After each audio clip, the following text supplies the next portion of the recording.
पण काही गोष्टीची तळमळ असते म्हणून तुमच्या मायबापांपर्यंत कथा कीर्तन प्रत्यक्ष अप्रत्यक्ष स्वरूपात तुम्हाला भेटून सांगण्याचे काही तळमळी असतात की आयुष्यात आपल्याला सुख मिळवायचं असेल तर अनेक अडचणी येतात. कसे?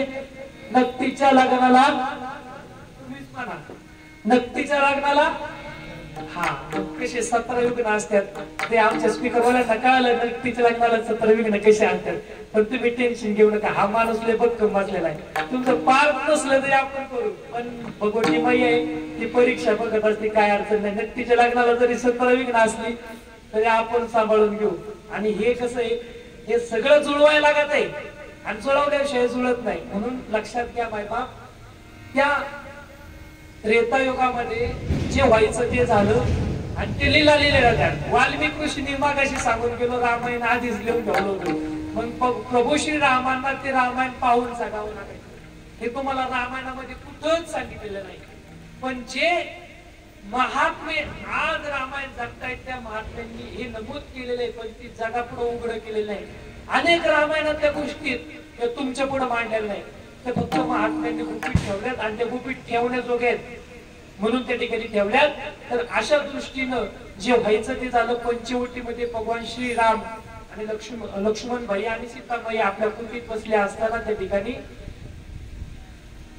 दोघं बाहेर कामानिमित्त गेले, भगवान श्रीराम आणि भगवान लक्ष्मण. आणि त्या ठिकाणी त्या कुटीतून सीता मातेचं हरण सगळ्यांना माहिती, रावणाने त्या ठिकाणी माता म्हटलं पाहिजे, भिक्षाम दे ही माता, माता भिक्षाम दे माता म्हणला. त्याच्यामुळे त्याला तिथंच बंधनात राहावं लागलं. रावण ही नावाची अशी गोष्ट आहे, रावणासारखी दशग्रंथ शास्त्र पुराणी कोण नव्हता भक्त. असं रावण पुराण जर तुम्ही ऐकलं ना आणि वाचलं ना, रावण पुराण म्हणून 18 पुराणापैकी एक आहे. जसं गरुड पुराण, लिंग पुराण, विष्णू पुराण सांगितलं जातं त्या प्रकारे रावण पुराण एक 18 पुराणापैकी एक आहे. तर त्या रावणाने त्या रावणाची भक्ती लिहिलेली आहे, त्याची आत्मकथा आहे, ती वाचली ना तर आपल्याला समजते. म्हणा महाराज काय रावण सांगा. अहो रावण आपण दसऱ्याला जाळीतो, पण कोणता जाळीतो? फक्त दिसलेला रावण जाळीतो. मनातला अहंकार नावाचा आणि गर्व नावाचा रावण आपण जाळतो का कधी? तो जाळतच नाही कधी. मग कोणता जाळतो? फक्त दिसायला तेवढा जाळीतो आणि तेवढ्याचीच राग करीतून प्रदूषण करतो. पण रावण कोणत्या स्वरूपाचा त्या ठिकाणी मारला? तर रावण हा भक्त नाही मारलेला, रावणात असलेले ते लीलेद्वारे दाखवले गेलेले गर्व स्वरूपाचे की त्या भगवान परमात्म्याने हरवणार. आमच्या मशीनी किती झालेल्या, आम्ही तिसरी मशीन आणणार ही स्वरूपाचा रावण त्या ठिकाणी होता. पण त्या रावणाने सुद्धा ठरवलं की मी विष्णू भगवान परमात्मा भगवान श्रीराम कुठपर्यंत माझ्या संघात आहेत मी बघतोच आणि लोकांना त्याच्यातून लीला दाखवायच्या होत्या. म्हणून हे रामायण घडलेले. आणि ह्या रामायणामध्ये त्या रावणाने एक चूक केली, ते सगळे आपल्याला दिसत होते. माता म्हणला, त्याच्यामुळे अनेक लोक म्हणतात, अनेक लोक नाही अयोध्येतलेच लोक म्हणतात की सीता मातेला रावणाने नेलं. अहो रावण अशी नावाची गोष्ट होता, तो सीता मातेला त्या ठिकाणी त्या पद्धतीनं बोलायचा की तुझ्या पतीला मला त्या ठिकाणी शरण यायला सांगा. पण तो जगाचा जग देवता आहे, भगवान विष्णू आहे, जो संहार करतो, भक्ताचं रक्षण करतो. भक्ताला नुसतं टुचून बोलत तरी त्याची लगेच काढता भगवान परमात्मा काढणार आहे. असे अनेक स्वरूपातून आपल्याला माहिती की देवाला जर देवाच्या भक्ताला जर कोणी छळलं ना, देवाला सगळ्यात जास्त राग त्याच्यात येतो. तुम्ही पाप करा तेव्हा देवाला राग नाही येणार, कारण ते तुमच्या कर्मात प्रारब्धात आणि संचितात बसून टाकतो. देव लगेच वाटण्या करून टाकतो तिथं कर्म प्रारब्धात संचितात. पण देवाच्या भक्ताला मात्र ते ठिकाणी तारा का देव त्या ठिकाणी सहन करीत नाही. असो भगवान त्या ठिकाणी दूर गेले असताना त्या कुटीमधून रावणाने छटकपल करून त्या ठिकाणी सीता मातेला त्या ठिकाणी तिथून घेऊन गेले, लंकेला नेलं, लंकेला ठेवलं. आणि अशा स्वरूपामध्ये जे रामायणामध्ये भगवान श्रीरामांना ते दुःख तिथून पुढे सहन करावं लागलं. आपल्या नाशिकच्या पंचवटीपासून तिथून ते त्या ठिकाणी दक्षिणेकडे जाऊ लागले. या दक्षिणेमध्ये जात असताना इकडे तिकडे फिरकू लागले. आणि जो तुळजापूरचा जो प्रसंग आहे ना, अंकुश महाराज तुम्हाला जो सांगितलेला तो तुळजापूर मध्ये घडलेला आहे. हा, मी त्याची साक्षमोक्ष केली. एकतर ते कोंढण्यपूर काही ठिकाणी सांगितलेले आणि काही ठिकाणी तुळजापूर सांगितलेले. मी चांगल्या महात्म्यातून त्याची साक्षमोक्ष काढला तर ते तुळजापूरच आहे. जिथं ती जो प्रसंग घडला मला तोच तुम्हाला देवी महात्म्यातून सांगायचा आहे. कारण देवीचा अवतार भरपूर आहे, फक्त आपल्याला तुकाई माता, फिरंगाई माता, बोलाई माता अशा 3-4 स्वरूपाच्या माता कशा नावाने झाल्या एवढा प्रसंग आपल्याला पाहायचा आहे.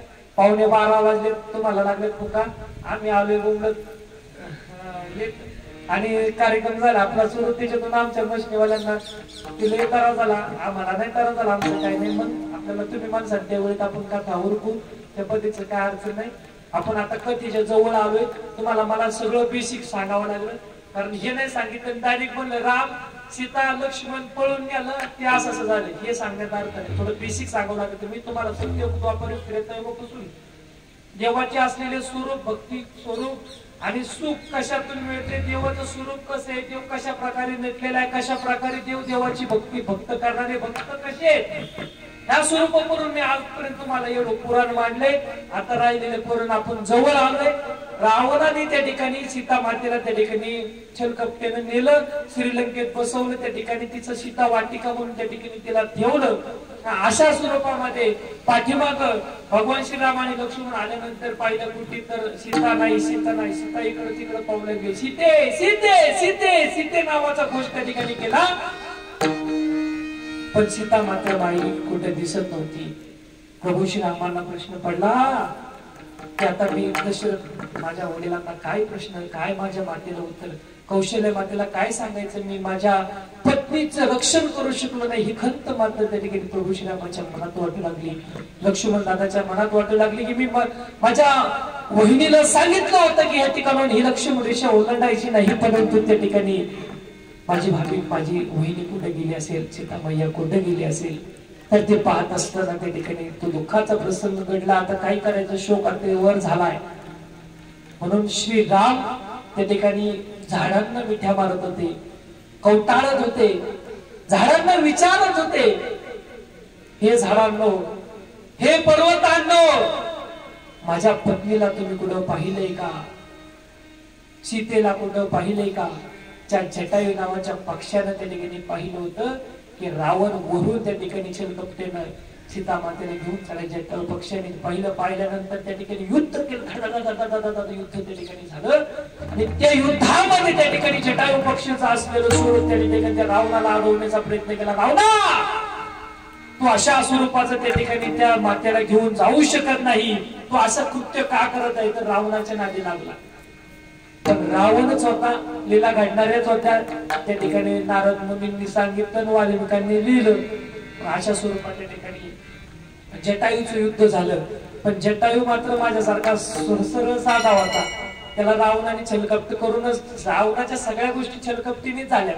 रावणाचा समोर येऊन लढणारा नव्हता, रावणाचा छलकपटाने. मग आता तुमचा रावणाचा मुलगा तो सुद्धा काय करायचा, इंद्रजित चुकून मेघ हातला पाहिजा आणि मेघ हातून त्या ठिकाणी बाण फिरवायचा आणि माझी लक्ष्मण दादा इकडे तिकडे बघायचे, मग बाण सोडायची. असे छलकपट त्या ठिकाणी दैत्यांचे सांगितलेले आहेत. हे दैत्यांची काम आहेत, छलकपट पाहिजे. आणि दैत्याला पुजणारे सुद्धा दैत्यच आहेत. मग हे करतात ना, ते सुद्धा त्या प्रकारचेच असेल याला. कारण दादा एक लक्षात घ्या, देवी कधीच हे मागत नाही, हे दैत्य मागतात. का तर त्या दैत्याला त्या रक्ताचं त्या ठिकाणी नैवेद्य लागतो. आणि आपण मनुष्य आहे. मग मनुष्य दोन गण सांगितले, एक राक्षस गण आणि देवगण. मग काही मनुष्य त्या स्वरूपात मोडतात आणि काही मनुष्य ह्या स्वरूपात मोडतात. सगळ्यांना दात 32 आहेत. काय ना अक्कल नंतर त्याला म्हणतो आपण अक्कलदार, की वयाच्या 20 आणि 30 यापर्यंत अक्कलदार राहते. तर म्हणतो की आमचा मुलगा कारभारी झालाय, घरात सगळ्या गोष्टी आणतोय, सगळ्यांना सुख दुःख बघतोय. ते मला वाटतं 21 बी नाही, 25 वर्षाच्या पुढं आणि 30 वर्षाच्या आत किंवा 40-50 वर्षापर्यंत हाच कालावधी म्हणजे अक्कलदारीचा कालावधी. ज्याला अक्कल येते, बालिशपणा निघून जातो. आणि आता कुठेतरी वाटतं की आपलं कर्तव्य, आपल्या वडिलांनी आपल्यापर्यंत एवढी शेती जमीन करून ठेवली, एवढं मंदिर गावाने आपल्यासाठी बांधून ठेवलं, आपण कधी त्या मंदिर पूजेला अर्चेला आलं पाहिजे. याकरिता ती कर्तृत्व गाजवण्याकरता त्या भक्तांना कळतं, त्या मुलाला कळतं. त्याच स्वरूपाचं दात आपल्याला 32 आहेत. अक्कलदारीपासून आपण बाजूला गेलो, पण सुळे दात सगळ्यांना आहेत. मात्र देवगण आणि राक्षसगण यामध्ये मग कोणाला माळा घालून, कोणाला ते स्वरूपाचं भक्ती करायची, सुख मिळवायची. नाहीतर मग आजा मेला पंजा गेला बाप मसला मेला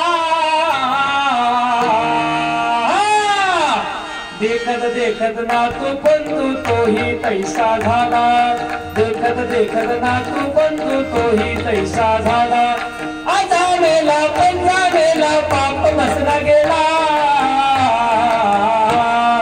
देखत देखत नातू बंधू तोही तैसा झाला देखत देखत नातू बंधू तोही तैसा झाला हो तुम्ही म्हणसाल बाळासाहेब महाराज आजही आपण या ठिकाणी म्हणतो की मी गेल्यावर कसं होईल अरे तू गेल्यावर काहीच नाही होत माग सगळं चालू होते सगळं चालू होते माझा मित्र एक खेळचा तिनेवाडीचा शेखर आरुडे म्हणून त्या ठिकाणी नर्मदा परिक्रमा केली श्री हरी नावाचं कलेक्शन तिनेवाडीत खूप मोठं खेडच्या रोडला तिनेवाडी रोडला दुकान आहे नर्मदा परिक्रमा करायची एवढं सगळं सोडून त्या मित्रांनी परिक्रमा केली त्यांनी सांगितलं माझ्या आजही मसनाला गावडे आज मी गेलो तर तुम्ही काय करसाल तेच स्वरूपाचं ती जाणार मी आज तुमच्यासाठी नाही पण मला परिक्रमा करायची बिचारीने नर्मदा परिक्रमा केली आज मोठ्या स्वरूपाचं दुकान झाली आज हे दुकान चालवते पण मला करायची मी उद्या नसल्यावर काय करणार तुम्ही मग समजा मी नाहीची म्हणून पण बिचाऱ्यांनी माग सांभाळलं आणि केली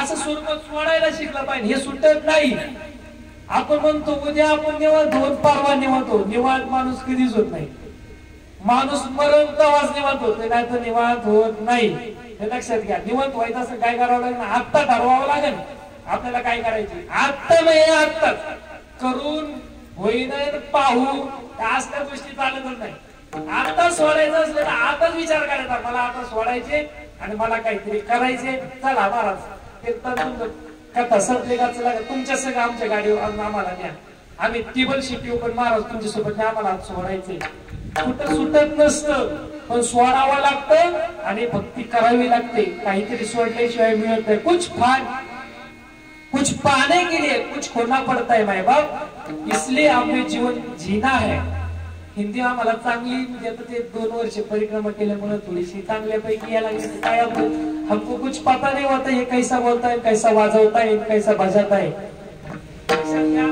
त्या त्रेतायुगामधून आपण दूर गेलो दातांपासून दूर गेलो दातांच्या स्वरूपाने ते देखील जटायूचं असलेलं ते स्वरूप झालं आपण कुठून दूर गेलो तर राक्षस गणातून दूर गेलो तर देवीच्या गणापासून दूर गेलो देवीला असलेलं ह्याच्यापासून दूर गेलो राक्षस गण देवगण सांगितला आणि तिथून पुढं ह्या जटायूचं युद्ध झालं जटायूने त्या ठिकाणी ते पाहिलं पण जटायूने मात्र त्या ठिकाणी जटायूला हरवावं लागलं त्यांनी सांगितलं तुझं मरण कुठे आहे तर ते मरण सांगितलं माझ्या डाव्या बाईच्या पंखात त्या ठिकाणी मरण बिचाऱ्याने त्या ठिकाणी तेच केलं आणि रावणाला विचारलं तुझं मरण कशात आहे त्याने थोडं चुकीचं सांगितलं आणि त्याने परत ते रामाला सांगितलं का अशा स्वरूपाचं मरण रावणाचं आहे पण ते रावणाचं मरण रामाला माहिती तर रामायण काय ग्रंथच होता रामाचं पाण्याचा की कसं कसं कर पुढं कसं कसं करायचंय एक दिवस असा प्रसंग घडला भगवान श्रीराम त्या ठिकाणी सेतू बांधायचा होता आणि या सेतूमध्ये त्या ठिकाणी या भक्तांनी राम नाव टाकलं श्रीराम आणि तो दगड त्या ठिकाणी पाण्यात टाकला का तरंगायचा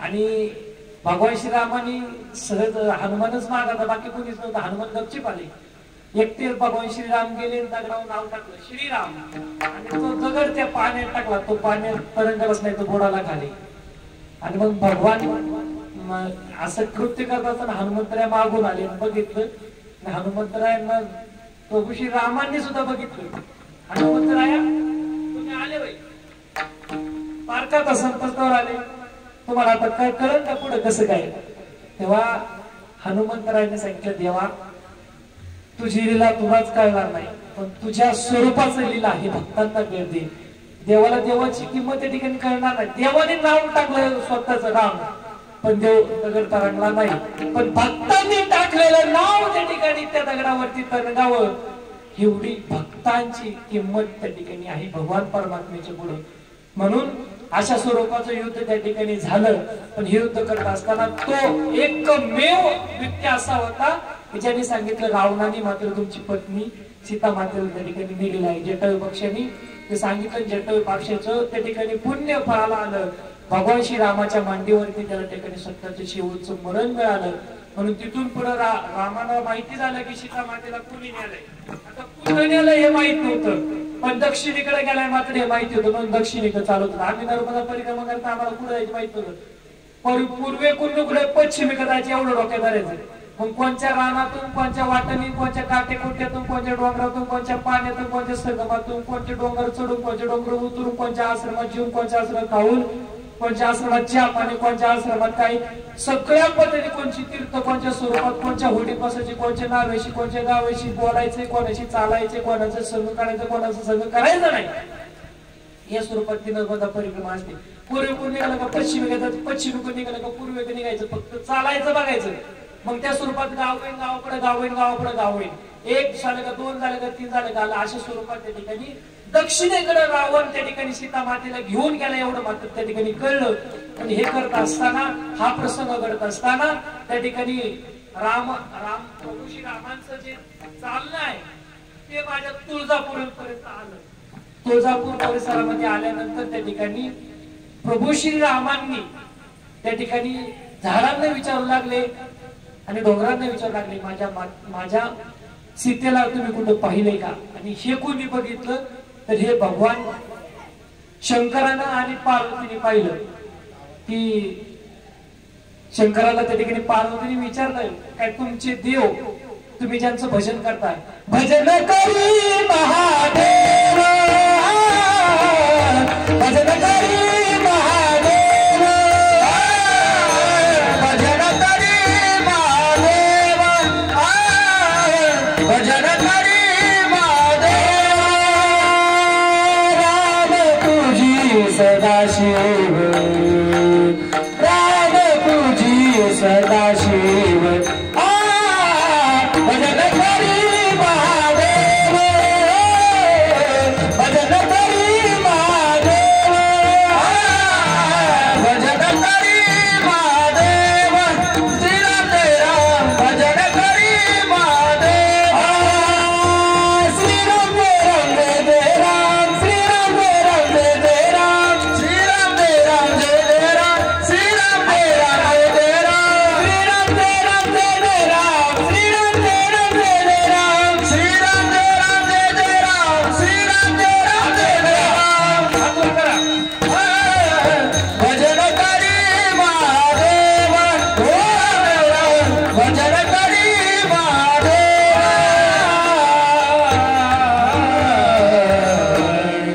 असं भजन त्या ठिकाणी चालू असलेलं त्या भगवान शिवशंकरांना विचारलं की तुम्ही कोणाची पूजा करताय? तर मी रामाची पूजा करतोय. आणि तुमचा राम असलेला काय येण्यामध्ये खाली कुठं मी करतोय, झाडालाच मिठी मारतोय, पर्वतालाच विचारतोय, माझी सीता पाहिली का, माझी सीता पाहिली का. सर्वज्ञ असणारे राम त्यांना माहिती होतं कुठं होतं, पण राम वाल्मिक ऋषी गेलेले कसं जागावं लागणारे पर्याय नाही त्याला.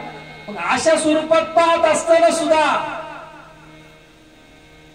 त्या ठिकाणी त्या तुळजापूरच्या त्या प्रांगणामध्ये, त्या ठिकाणी त्या जागेमध्ये हे कृत्य चालू असताना पार्वती मातेने सांगितले, मी बघून येते, मी परीक्षा घेऊन येते ते काय करते ते. आणि भगवान शिवशंकरांनी सांगितलं होतं तू जाऊ नको, ते सर्वज्ञ आहेत, त्याच्या नादी तू लागू नको, त्यांच्या पुढे कोणी टिकणार नाही. पण माया कशी आहे, ऐकत नाही.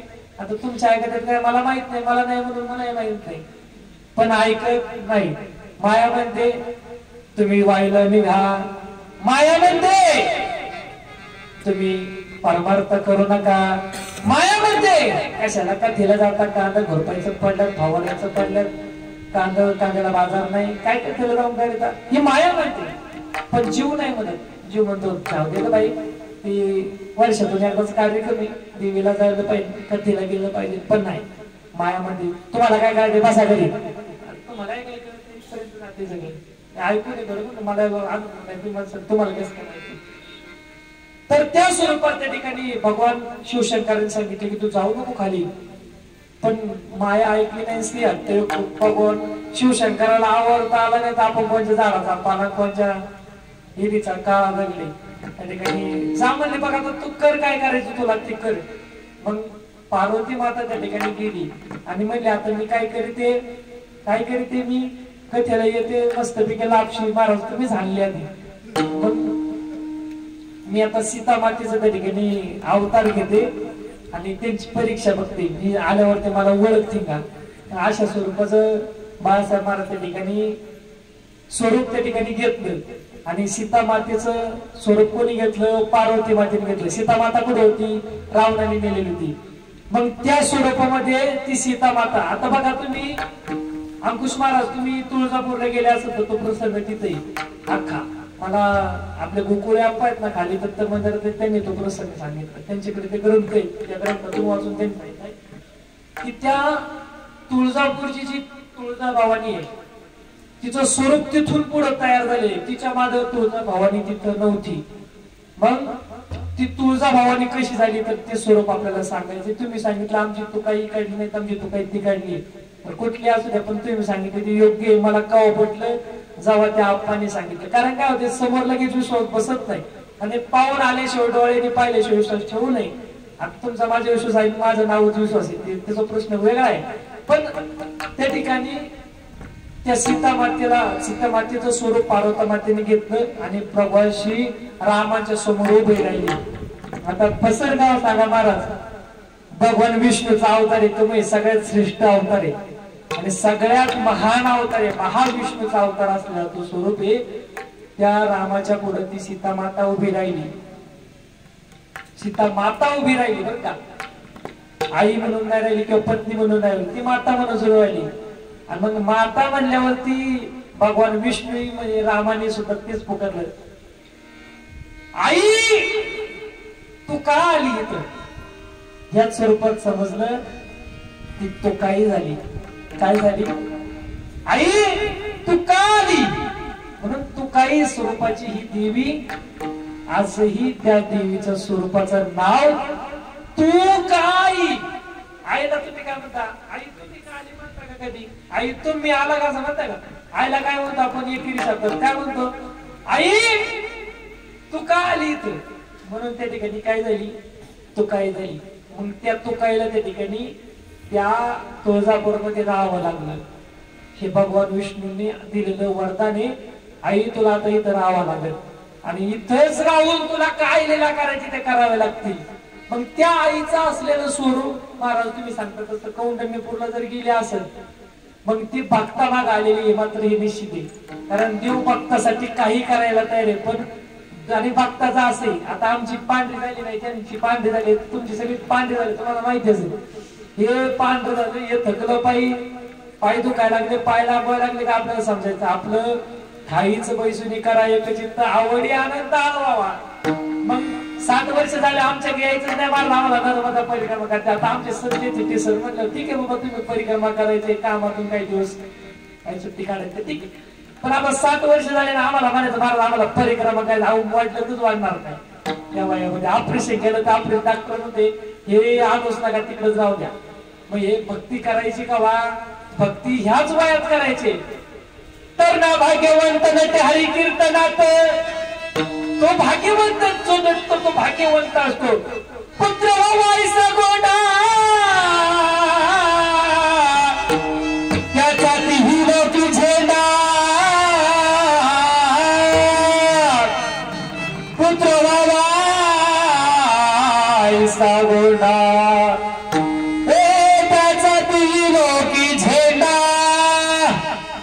महाराजांच्या आई वडिलांनी मागितलं की हे बाबा अरे एकच कार्त दे पण ते चांगलं बोल. 1760 दे पण एक नाही कामाचं आणि अख्खं गाव मामाचं. ते काय म्हणतात तुम्ही तुमच्या भाषेमध्ये. मग तर पुत्र एकच व्हावा. मात्र आपली कथा का व्हावा इथून दूर गेलो आपण. ती असलेली तुकाई माता त्या भगवान विष्णूचा असलेलं स्वरूप म्हणजे रामाचं असलेलं स्वरूप, त्या भगवान शिवशंकर सुद्धा त्या ठिकाणी उभे होते. ते साक्षी पाहायला आले होते. कारण मायव विश्वास ठेवायचा, मायव विश्वास ठेवायचा, मायव विश्वास ठेवायचा, मायव विश्वास ठेवायचा ही शक्ती दृढ करा. मायावर का मी माया म्हणजे देवी नाही म्हटलं बरं का, तुम्ही चुकीचा अर्थ घेऊ नका. मायव विश्वास ठेवायचा. माया ही उत्पत्ती करणारी असते, मग ती विचाराची असो नाही तर आचाराची असो, पण ती उत्पत्ती करते. ही शक्ती स्वरूप आहे. आपल्याला आता कथा करायची होते म्हणल्यावरती देवीच्या पुढचं ताट आपण उचललं नाही. संजय महाराज त्यांनी चालले म्हणजे महाराज तुम्हाला खायचं का? म्हणजे खाऊन मग काय देवीच्या पुढचा प्रसाद खाल्ल्याशिवाय मला ताकद द्यायची म्हणलं. म्हणजे ताकद शक्ती. शक्ती कशी निमित्ते तर देवीच्या शक्तीत येणारी स्वरूपे शक्ती. आज आमचे अर्जुन महाराज मागे बसल्यात खांबाला पाठ देऊन. आता गाडं पुकारायचं म्हणायचं म्हणल्यावरती आता आम्ही पुकारले म्हणल्यावरती ताकद लागते. भाकरीचं कालवण ते आले का आमच्याकडे माऊलीमुळे यांच्याकडे येतात आमचे गुरु येते मग त्यांचे का कालवण भाकर असते ती कधी पुऱ्या करतात का तुम्हाला का श्रीखंड काय असते काय नाही त्यांना काय लागते कालवण भाकर. ती शक्ती त्याच्यातून मिळते. आणि हे सांगायचं ते शक्तीचं स्वरूप आहे. तुम्हाला जेवढी शक्ती पाहिजे असेल तेवढी शक्ती ह्या देवीकडून मिळणार आहे. जेवढी शक्ती पाहिजे तेवढी शक्ती देणार. शक्तीचं स्वरूप प्रदान करणारी ही देवी भगवती माई आहे. लक्षात घ्या. पण सगळ्यात महत्वाचं सांगून जाईल तुम्ही माणसानं आता उद्या महाराज तुम्ही लय आम्हाला भक्ती सांगितलं आम्ही इथंच येणार. पण सगळ्यात महत्वाचं मायबाप ही माया शक्ती देते. भगवान शिवशंकर आपलं रक्षण करतो. म्हणजे तुम्ही एक लक्षात घ्या रुद्राक्ष घातल्यानंतर संजय मला तुमच्या घरात रुद्राक्ष पाहिले मागाशी. रुद्राक्ष काय करतो कधी विचार केला का? कधी रुद्राक्ष काय करतं तुम्ही विचार केला असेल का नसेल मला माहित नाही पण माझ्या वाणीतून ऐका. रुद्राक्ष हे आपलं संरक्षण करणार आहे. आता रुद्राक्ष कोण घालीत आहे मला नाही वाटत आमची वारकरी जास्त घालीत. कोण घालीत आहे ज्याला जीवाला लय धोका आहे ज्याला सारखं तांबरीवर राहायचे हायवेला राहायचे किंवा ज्याला ज्याच्याकडे खूप संपत्ती आहे त्याचं रक्षण करायचे ज्याच्याकडे बोलून जाईल पापाचा पैसा आहे पण त्याचं रक्षण करायचंय. मग अशा स्वरूपातल्या लोकांना त्या ठिकाणी रुद्राक्ष. बघा तुम्ही विचार करा मी लय अभ्यास केला या गोष्टीवरती लय बारीक अभ्यास झालाय. रुद्राक्ष कोण घालते मात्र ज्याला सुख मिळवायचं असेल ते तुळशीच्या माळ त्याच्या गळ्यात आजही आहे. रुद्राक्ष काय वाईट नाही पण ते संरक्षण करणार आहे.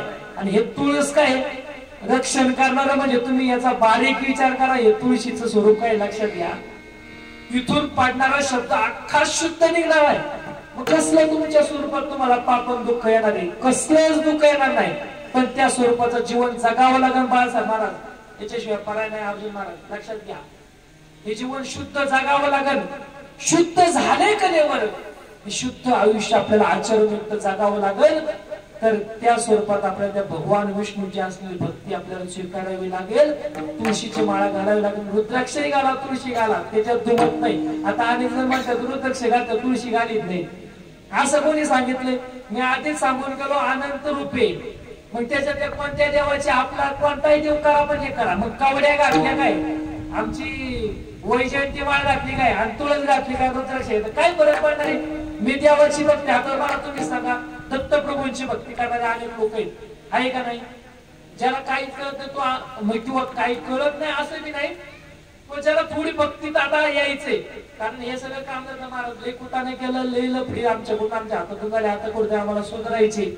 मग आता आम्ही काय करू मग आम्ही सांगत असतो दत्त स्वरूपाची भक्ती करा तुम्हाला सोपी जाईल पटकनी बागेवर लाभल. कारण आमचा पांडुरंग परमात्मा लगेच नाही की बाबा पहिला बघतो हा कसा जगतोय यांनी किती कोटानं केल्यात. आता सगळं कोटानं सोडून द्यायचे ना आयुष्य चांगलं जगायचं असेल तर पांडुरंग परमात्मा आहे. तो लगेच नारळ पावत नाही. इथं आता नारळ पावा तो लगेच उवाज फुटल आणि तुम्हाला लगेच त्या ठिकाणी भक्ती कळेल आणि तुम्हाला लगेच गुण येईल. इथं त्या दरबारात लगेच गुण कोण कसलाय माणूस दाराच्या आत आला त्याला गुण आला. गुण आला तिकडे नाही इकडे असतो गुण. देव माणूस त्या ठिकाणी दारात गेला त्याला गुण आला. आता शिक्षा म्हणजे तिकडे इकडे बघून मग त्या स्वरूपात असलेला गुण तुम्हाला लगेच पाहिजे असेल तर देविकेचा तुम्हाला गुण अर्जंट पाहिजे असेल तुमची भक्ती भोळी आहे पण तुम्हाला गुण हवाच आहे. आता काय करा भगवान शिवशंकराची भक्ती करा. मग तुम्हाला आता गुण सगळा आलाय. आता सगळं करून भागले आता महाराज थोडा आम्हाला सुख मिळवायचे कारण ह्याच्यात सुख मिळवायचं असेल तर तुम्हाला भगवान विष्णूच्या भक्ती वळावं लागेल. कारण ते सुख तुम्हाला जर पाहिजे असेल तर सुख म्हणलं तुम्ही आधीच मागाशीच सांगून गेलो नारायण. त्या नारायण नावात सुख आहे देवीच्या नावात शक्ती आहे भगवान शिवशंकराच्या नावात त्या ठिकाणी संरक्षण आहे. कारण संहार करायचा असेल राक्षसाला मारून टाकायचा असेल तर महिषासुर मर्दिनी माझ्या देवीने त्या ठिकाणी ते स्वरूप घेतलं. 9 दिवस त्या ठिकाणी ते युद्ध चालवलं आणि हे युद्ध चालवल्यानंतर दसरा आता मागे होऊन गेला. त्या दिवशी देवीचा विजय झाला म्हणून विजयादशमी तेव्हापासून साजरी केली जाते. लक्षात घ्या ही देवी म्हणजे बघा त्रेतायुगाला फार महत्व दिलेले आहे बरं का. त्रेतायुगात ही देवी तिथून आलेली आहे, लक्षात घ्या. मग त्या त्रेतायुगामध्ये त्या पार्वती मातेनं भगवान श्रीरामांची त्या ठिकाणी परीक्षा घेतली आणि या परीक्षेद्वारे त्या देवीनं पाहिलं आणि सीता मातेचं स्वरूप त्या ठिकाणी घेतलं. त्या सीता मातेला प्रभू श्रीरामाने सांगितलं, तू का आली आई, तू जशी आली ना तशी जा. मग आई आता तू मागे फिर, म्हणून ती फिरंगाई झाली. मागे फिर म्हटल्यानंतर त्या देवीला मागे फिरावं लागलं. म्हणून फिरंगाईच कुठं देऊळ असेल ना मेन, तर त्या ठिकाणी ती फिरंगाई तिथली आहे, लक्षात घ्या. आई तू आता काहीतरी बोल, म्हणून ती बोलावी झाली. आता बोलाय कुठे, वाडी बोलायला आहे, अजून कुठे, अजूनही कुठे ठिकाणी असत, म्हणून ती बोलावी झाली, लक्षात घ्या. हा संप्रदायाचा नाही, वारकरी संप्रदाय विषय नाही, हा देवी महात्म्याचा विषय. मी त्यामध्ये ते स्वरूपात सापडतं की त्या आईला त्या ठिकाणी, आई आता तू काहीतरी बोल. मग त्या पार्वती मातेला त्या ठिकाणी बोलता आलं नाही, कारण देवा मी तुझी परीक्षा घेत होते सांगण्याची हिंमत त्या ठिकाणी पार्वती मातेची झाली नाही. त्या पार्वती मातेला त्या ठिकाणी तू काय बनवून राहावं लागलं. ती तुळजापूरची असली ती देवी आज आपल्या या किंदूर गावामध्ये कशी आली, तर एक असलेला तो भक्त त्या देवीची भक्ती करत होता. त्या भक्ताचं नाव मला माहित नाही, पण तो कोणता तरी भक्त होता. तो भक्त किंदूर गावातून त्या ठिकाणी तुळजापूरला जायचा, आपली स्वरूपाची भक्ती करायचा. आणि ही भक्ती करत असताना त्याची भक्ती देवीला आवडली. आणि तो भक्त आमचा बाळासाहेब महाराज 65 वय असेल तुमचं, 70 वय, 70 वर गेलं. मग आता अजून 10 वर्षांनी तुम्ही थकले, आता तुम्हाला आता चालायचा कंटाळा येतोय, भाजण्याचा काय कंटाळा, तुम्ही कवर हे कंटाळत नाही, तुम्ही जाईपर्यंत भाजणारा कंटाळला नाही मला माहिती. पण माणूस कधीतरी मग पाय दुखा त्या करता पाय महाराज 12 वाजले, तुम्हाला 12चा टाइम दिला, तुम्हाला कळत का 10 मिनिट 4 झाले. मग आता उरकता घ्या ना, कवर करीत आहे तुम्ही ही माणसं.